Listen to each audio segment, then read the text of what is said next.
Olá pessoal, bem-vindos ao nosso canal. Hoje vamos mergulhar numa jornada épica através do livro de 2 Reis.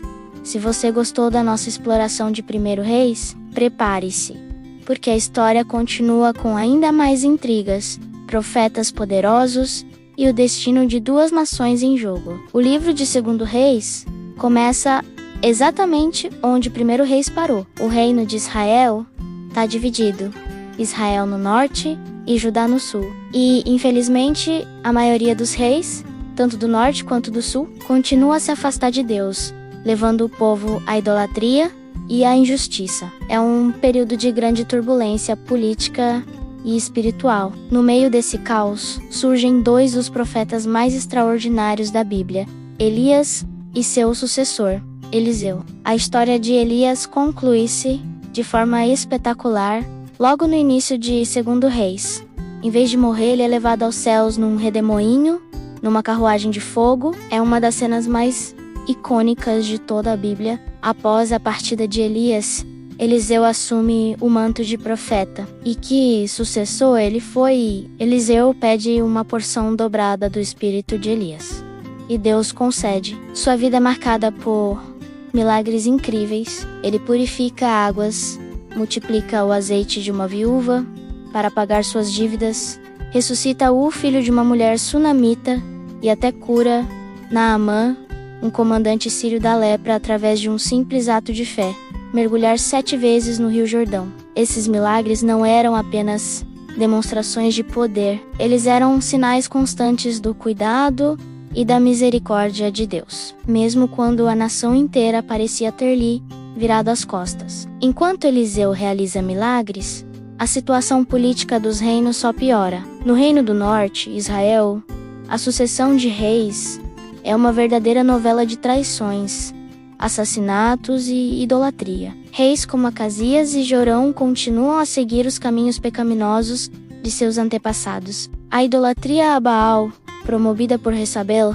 ainda está profundamente enraizada. É nesse contexto que Deus levanta um homem chamado Jeú para executar o seu juízo sobre a casa de Acabe. Jeú é ungido rei e inicia uma campanha violenta e sangrenta. Ele elimina o rei Jorão de Israel, o rei Acasias de Judá e a infame rainha Jezabel, cumprindo a profecia de Elias. Jeú erradica a adoração a Baal de Israel de forma brutal, mas infelizmente ele mesmo não segue a Deus de todo o coração, mantendo a idolatria dos bezerros de ouro, estabelecida por Jeroboão. Apesar da reforma de Jeú, o reino do norte, Israel, nunca se recupera espiritualmente. A nação continua em seu ciclo de desobediência. Reis vêm e vão, e a nação enfraquece cada vez mais, enfrentando constantes ameaças de nações vizinhas, especialmente da Assíria, uma superpotência em ascensão. Os profetas continuam a avisar, a clamar por arrependimento, mas o povo e seus líderes não ouvem. Finalmente, a paciência de Deus se esgota.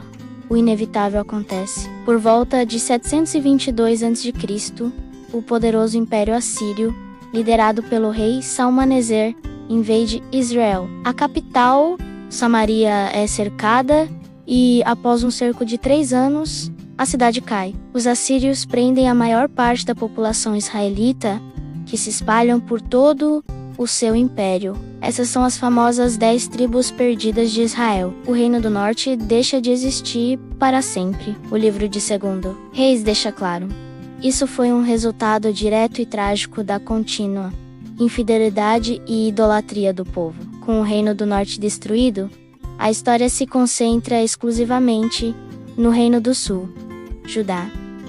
A situação em Judá é um pouco mais mista. Eles também têm reis terríveis, como Acas, que chegou a sacrificar o próprio filho em rituais pagãos. Ele fechou o templo de Deus e encheu Jerusalém de altares a deuses estrangeiros. Parecia que Judá estava indo pelo mesmo caminho de Israel, mas em meio à escuridão, surgem raios de esperança. Judá tem alguns reis que decidem fazer o que é certo aos olhos do Senhor.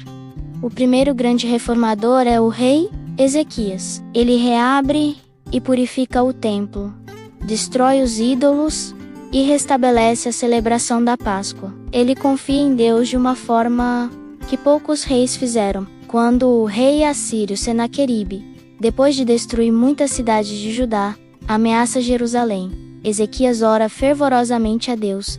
Em resposta, Deus envia um anjo que destrói o exército assírio durante a noite, salvando Jerusalém milagrosamente. É uma demonstração poderosa do que acontece quando um líder e seu povo se voltam para Deus. Infelizmente, o filho de Ezequias, Manassés, desfaz toda a boa obra de seu pai. Seu reinado dos 55 anos é um dos piores de toda a história de Judá. Ele reconstrói os altares pagãos, pratica feitiçaria e derrama tanto sangue inocente que encheu Jerusalém de uma extremidade à outra. O livro de 2 Reis aponta o reinado de Manassés como o ponto sem retorno, o pecado que selou o destino de Judá. Mas a história ainda nos reserva uma última e comovente tentativa de reforma. Depois de Manassés e de um breve reinado de seu filho Amon, sobe ao trono um menino de apenas 8 anos, Josias. Quando Josias se torna um jovem rei, ele inicia uma grande reforma. Durante a limpeza do templo, os sacerdotes encontram o livro da lei, provavelmente o livro de Deuteronômio, que estava perdido e esquecido há gerações. Ao ouvir as palavras da lei, Josias rasga suas vestes em desespero. Percebendo o quão longe o povo havia se afastado de Deus, ele então lidera a nação num profundo arrependimento. Ele lê o livro para todo o povo, renova a aliança com Deus e realiza a mais completa purificação da nação, destruindo todos os ídolos e centros de adoração pagã em Judá e até mesmo em partes do antigo território de Israel. O reinado de Josias é um brilho intenso de luz antes da escuridão final. Contudo, mesmo a grande reforma de Josias não foi suficiente para reverter o juízo de Deus, que já havia sido decretado por causa dos pecados de Manassés. Após a morte trágica de Josias em batalha, seus sucessores são fracos e maus. O poder mundial também mudou. O Império Babilônico substituiu a Assíria como a nova superpotência. O rei Nabucodonosor da Babilônia começa a exercer sua influência sobre Judá.